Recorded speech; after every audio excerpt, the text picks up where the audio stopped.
சீரியல்களின் full எபிசோடுகளை Sun டிவியில் ஒளிபரப்பான உடனே எக்ஸ்க்ளூசிவாக சன் நெக்ஸ்டில் மட்டும் ஃப்ரீயா பாருங்கள். என்ன செல்வ முகத்தை பார்த்த உடனே நீங்க எல்லாரும் அப்படியே சந்தோஷமானீங்க, ஏன் முகத்தை பார்த்த உடனே அப்படியே டல் ஆயிட்டீங்க? வாங்க அத்தை. அதுக்கு காரணம் நான் தானே. அப்படியெல்லாம் ஒண்ணும் இல்ல சம்பந்தி, திடீர்னு வந்தீங்களா அதான். வாங்க உட்காருங்க. நான் உட்கார்ந்தெல்லாம் பேச வரல.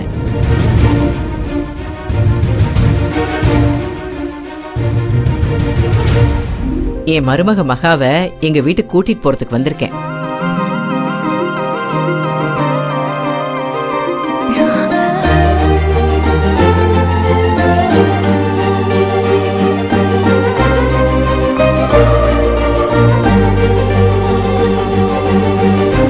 என்ன எல்லாரும் அப்படியே திகைச்சு போய் பாக்குறீங்க?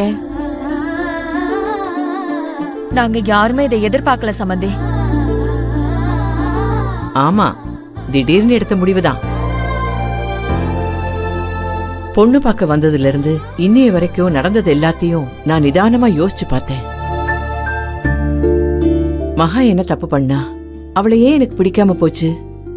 செல்வம் மகாவை பத்தி சொல்ற போதெல்லாம் நான் ஏன் அதை காது கொடுத்து கேட்கல? இப்படி பலவிதமா யோசிச்சு பார்த்தேன். எல்லாத்துக்கும் ஒரே காரணம்தான்.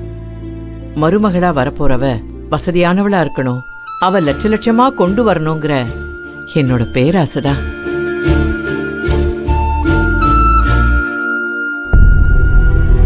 நேத்து ஒரு நாள் என் பையன் பட்ட பாடு, என்னோட ஆணவம் பேராசை எல்லாத்துக்கும் ஒரு சவுக்கடி கொடுத்த மாதிரி ஆயிடுச்சு.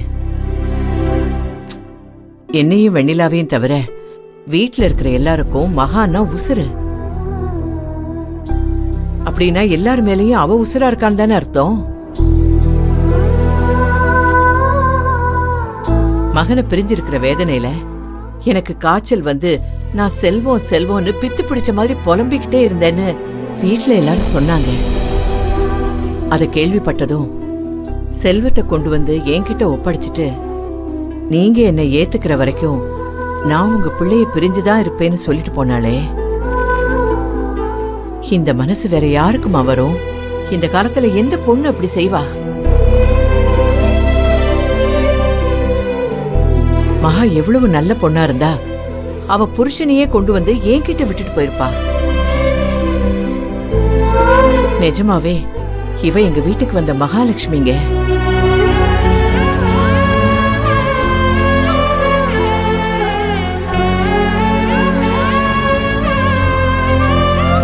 யாராவது மகாலட்சுமிய வீட்டை விட்டு வெளியே வரட்டுவாங்களா?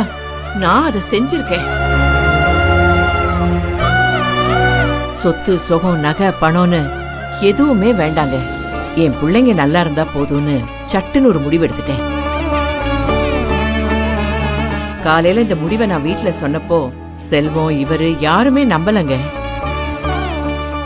ஆமா சம்பந்தியம்மா, செல்வம் மனசுல என்ன இருக்குன்னு தெரிஞ்சுக்கிறதுக்காக தான் இவ சும்மா அப்படி பேசுறான்னு நினைச்சேன்.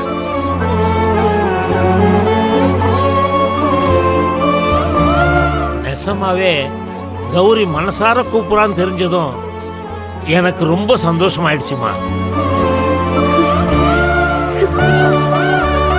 நீ போய் என் மருமகளை கூட்டிட்டு வான்னு அம்மா சொன்னாங்க. நீ வந்து கூப்பிட்டா மகா ரொம்ப சந்தோஷப்படுவாமான்னு நான் சொன்னேன். அம்மா உடனே ஒத்துக்கிட்டாங்க.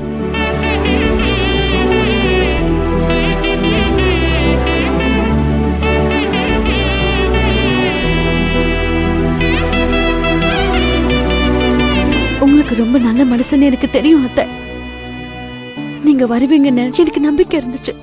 ஆனா இவ்ளோ சீக்கிரம் வருவீங்கன்னு நான் கொஞ்சம் கூட எதிர்பார்க்கல. இல்ல மகா, உனக்கு தான் சீக்கிரம்னு தோணுது. என்னை பொறுத்த வரைக்கும் இதுவே ரொம்ப லேட்டுமா. ஆரம்பத்திலேயே உன்னோட நல்ல மனசை நான் புரிஞ்சுட்டு இருந்திருக்கணும். சாரிமா, உன்னையும் உன் அம்மாவையும் நான் ரொம்ப அவமானப்படுத்திட்டேன். மன்னிச்சிருங்கம்மா, தெரியாம. ஐயோ சம்பந்தி, என்ன அத்தை பெரிய வார்த்தையெல்லாம் பேசிக்கிட்டு? என்ன சம்பந்தி, நீங்க எங்ககிட்ட மன்னிப்பெல்லாம் கேக்குறீங்க? எங்க மேலே தப்பு இருக்குல்ல. எல்லாத்தையும் மறந்து என் பொண்ணை ஏத்துக்கிட்டீங்கல்ல, எங்களுக்கு அது போதும்.